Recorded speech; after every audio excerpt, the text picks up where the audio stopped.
এখন আর কোনো চিন্তা নেই, মাত্র 99 টাকা রিচার্জ করলে পাবে আনলিমিটেড কল ও 199 টাকা রিচার্জ করলে পাবে প্রতিদিন আনলিমিটেড কল ও প্রতিদিন 1.5 GB ডেটা। হ্যাঁ, শুনতে অবাক লাগলেও এটাই সত্যি। কিভাবে হতে চলেছে টাটা গোষ্ঠী সঙ্গে নিল বিএসএনএল কে, অর্থাৎ ভারত সঞ্চার নিগম লিমিটেড কোম্পানিকে। ঠিক এইরকমই ভুলভাল তথ্য দিয়ে কিছু ফেসবুক ইউটিউবার ক্রিয়েটররা নিজেদের ভিউজ বাড়িয়ে নিচ্ছে ও টাকা ইনকাম করে বেরিয়ে যাচ্ছে ভুল তথ্য দিয়ে। চলুন আজকে জেনে নিই সঠিক তথ্যটা কি। হ্যাঁ, একদম সঠিক তথ্য। বর্তমানে মানুষের নিত্য প্রয়োজন হয়ে দাঁড়িয়েছে মোবাইল ফোন, যেখানে 100 টাকা রিচার্জ করলেই ফোনটা আসতো, ইনকামিংটা হতো, কাজ চলে যেত একটা গরিব মানুষের। সেখানে সর্বনিম্ন রিচার্জ হয়ে দাঁড়ালো 200 টাকা। ভোডাফোন, এয়ারটেল এবং জিও এই সমস্ত নেটওয়ার্ক সংস্থাগুলি তাদের রাতারাতি দাম বাড়িয়ে দিল। সর্বনিম্ন রিচার্জ হলো 200 টাকা। জুলাই মাসের 3 ও 4 তারিখে এয়ারটেল ও জিওর দাম বাড়িয়েছে এবং ভোডা দাম বাড়িয়েছে জুলাই মাসের 4 তারিখ থেকে। যেখানে একটা গরিব মানুষকে ডিপেন্ডেন্ট থাকতে হয় তার লক্ষ্মীর ভান্ডার থেকে, কারো বা বয়স্ক ভাতা থেকে, কেউ বা দিন আনে দিন খাই, এই সমস্ত মানুষগুলো তাদের মাসের শেষে 200 টাকা জোগাড় করে রাখা খুবই কষ্টকর। কিন্তু এই কোম্পানিগুলির একটাই উক্তি, আমার সিম কার্ড আমার নেটওয়ার্ক ব্যবহার যদি করতেই হয় প্রতি মাসে 200 টাকা মাসুল দিতেই হবে। বর্তমানে কিছু কিছু গরিব ফ্যামিলি তারা যাচ্ছে তাদের সিম কার্ড বন্ধ করে দিতে, মোবাইল ফোন বন্ধ করে দিতে।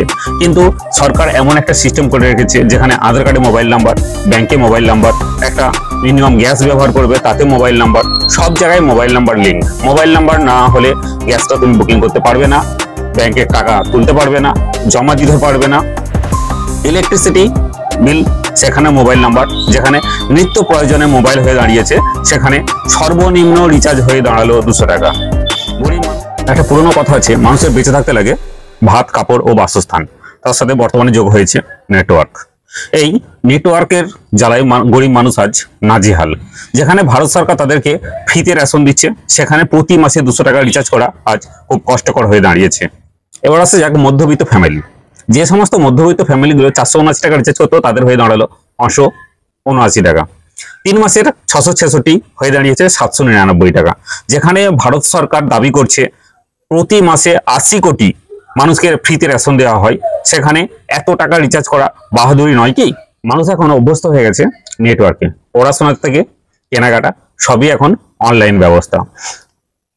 পড়াশোনাটা বাড়িতে বসে হচ্ছে, নেটওয়ার্কের জগতে কিছু একটা কেনাকাটা করতে যাবে তখনও নেটওয়ার্কের দরকার।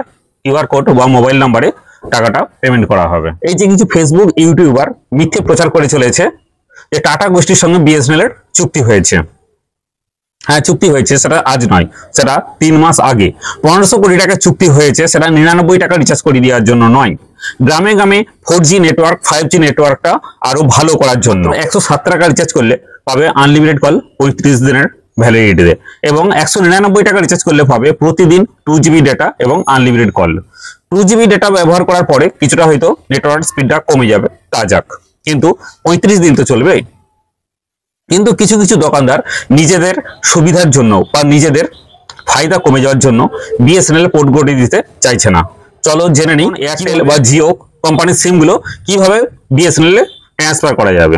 তোমার ফোনের রাইট মেসেজে গিয়ে লিখতে হবে PORT, সবগুলোই ক্যাপিটালে, একটা স্পেস দিয়ে তোমার মোবাইল নাম্বারটা, এবং পাঠিয়ে দিতে হবে 1900-তে।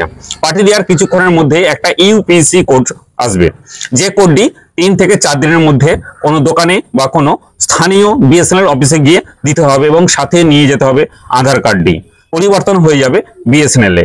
কোনো মতামত থাকলে অবশ্যই কমেন্ট করে জানাবেন, লাইক ও শেয়ার করতে ভুলবেন না। সবাই ভালো থাকবেন, দেখা হবে পরের ভিডিওতে।